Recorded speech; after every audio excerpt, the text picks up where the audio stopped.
vers une guérison physique et spirituelle, individuelle et collective. Avant le chemin. C'était déjà le chemin, mais pas encore illuminé par la lumière de la conscience. Né en 1977 en France. Une société de plus en plus individualiste, où assurer sa sécurité matérielle devient la priorité. Souvent, peu d'espace pour prendre soin de soi, de ses émotions, ou pour s'interroger sur un sens plus profond de la vie. Une grande pression autour de l'éducation, car vue comme un moyen de s'en sortir socialement, d'échapper à des conditions modestes, ce qui représentait à l'époque un bonheur futur assuré. Une vision assez traditionnelle avec l'idée d'un mariage durable, basé sur une complémentarité des rôles, si possible. Niveau santé, une médecine curative à base de traitements chimiques et à l'époque, les antibiotiques, c'était quasi systématique. Ce très rapide résumé sur ce qu'était la société et les valeurs de l'époque, car le chemin commence avant tout par un déconditionnement. Un processus par lequel on se libère des croyances, des normes qu'on a reçues depuis l'enfance et via la culture. C'est un travail sur soi pour déconstruire ce qui est imposé de l'extérieur et retrouver une forme d'authenticité, de liberté intérieure. Mon chemin, pour faire court, c'est donc une vie comme la plupart des personnes de ma génération. L'école, les diplômes, le travail, le mariage, la maison, les enfants. Et pour moi, une fibromyalgie. La fibromyalgie est une maladie chronique caractérisée par des douleurs diffuses, une fatigue intense et souvent un déséquilibre nerveux.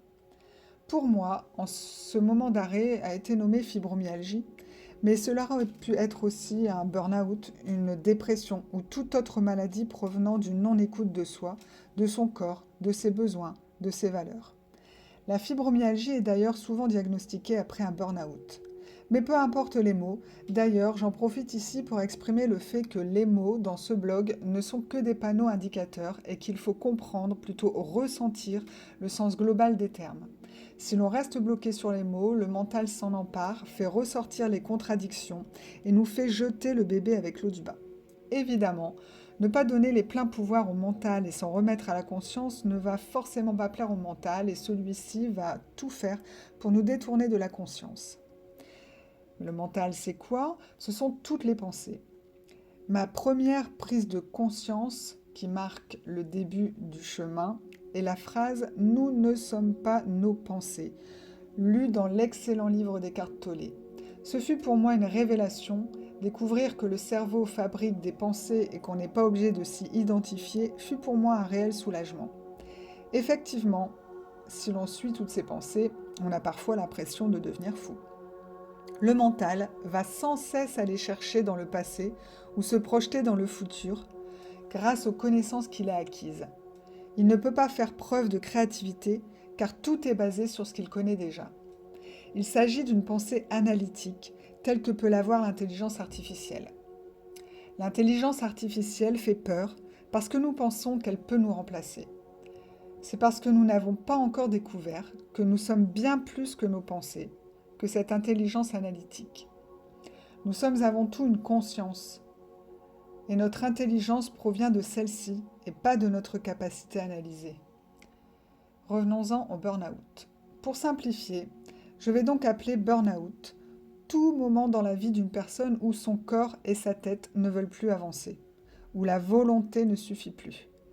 Mais sans parler de burn-out, il peut s'agir d'une perte de sens, d'un sentiment de vide, d'addiction, d'une profonde lassitude ou d'un sentiment constant d'insécurité.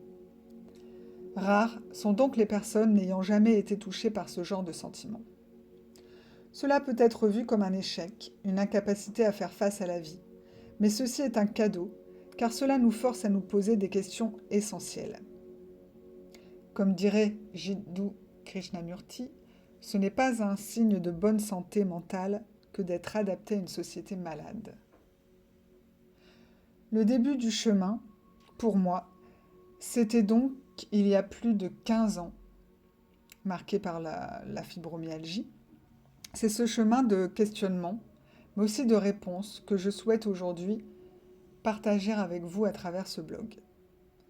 Nous irons bien sûr dans les détails au fur et à mesure des articles de ce blog, mais je vous donne ici mon sentiment général. Le burn-out est une conséquence de l'éducation à la volonté, au contrôle, à la gestion, à la compétition. Accompagner la vie au lieu de la gérer. Est-ce qu'une fleur a besoin de volonté pour s'épanouir? La vie ne se contrôle pas, elle se vit, elle se ressent. Le burn-out n'est pas un problème psychologique, c'est un problème social. On fait un burn-out parce que la société est déshumanisante. Le burn-out est le symptôme d'un effondrement individuel, mais aussi collectif, et j'ose le dire, le symptôme de l'extinction de l'humanité.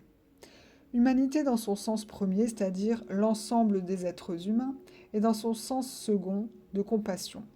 Il est aisé de comprendre que le burn-out reflète d'abord un manque de compassion envers soi-même, mais il peut être plus difficile de comprendre en quoi le burn-out est un symptôme de l'extinction de l'humanité dans son sens premier.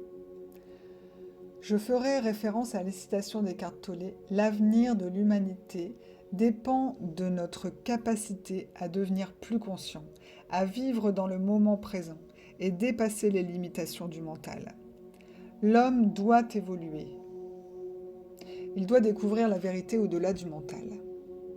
La vérité brûle tout ce qui n'a plus sa place et cela prend tout son sens dans le mot burn-out.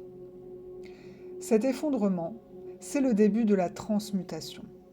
Telle la chenille en papillon, passer du mental à la conscience. Notre écologie intérieure se reflète dans l'écologie extérieure. Nous épuisons nos ressources et si nous continuons comme ça, nous courons à notre perte. Soyez le changement que vous voulez voir dans le monde, disait Gandhi. Tout commence par nous, par notre état intérieur, notre capacité à voir au-delà du mental, à retrouver une paix intérieure afin de voir la paix s'établir dans le monde. Nous ne pourrons pas faire l'économie de nous regarder à l'intérieur pour pouvoir évoluer. Krishnamurti, ce qui est important, c'est de comprendre qui vous êtes, non pas à travers le prisme d'une idéologie ou d'un dogme, mais en observant votre propre pensée, vos actes et vos réactions. Lao Tzu, celui qui connaît les autres est instruit, mais celui qui se connaît lui-même est éclairé.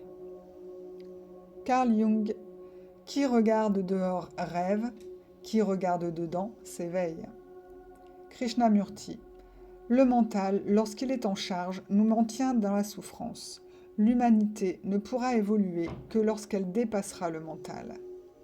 Eckhart Tolle, l'humain évolue lorsqu'il prend conscience qu'au-delà des pensées existe un espace de pure présence. Rumi, ne sois pas satisfait de ce qui t'a mené jusqu'ici. Va au-delà, explore le mystère. C'est ensemble que je vous propose d'explorer ce mystère. À bientôt pour un nouvel article.